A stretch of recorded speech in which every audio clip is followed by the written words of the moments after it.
समस्त कर्मकर्ता एवं एठारे उपस्थित जखपुरा ग्रामवासी समस्त भद्र व्यक्ति दर्शक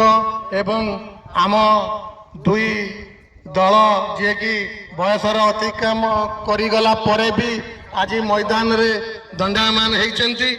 एवं आजिर विशेष आकर्षण जी कि मुख्य अतिथि सान भाई कुलमणि धल तांकु भी एठी हमर मथालटा प्रणाम जनाऊँ। रामेश्वर स्पोर्टिंग क्लब पार्थ सारथी जे कि थिला दिने क्रिकेटर जड़े खेलाड़ी सी भी एठी तार देहांत घटी तार सदगति कामना करुचु एवं एतिकी कहूची जे रामेश्वर प्रीमियर लीग माध्यम रे जखपुरा आज जो बड़ ऐतिहासिक दिन बारंबार प्रति वर्ष तैयारी करुची सेतिपई आमे निजको गर्व मन करुचु आओ अशेष अशेष धन्यवाद दउची राम को जे कि स्वयं रामेश्वर हेई एठी विद्यमान हेई एते बड़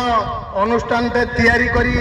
खेल करि पारुची एवं सबुठारु बड़ होउची ए जो जखपुरा और मानतीरा भितरे जो भाईचारा आमरी मानक जरिया रे लोकलोचन को आणुची एवं एथिपई आमे सबुबेले ता निकट रे चिर ऋणी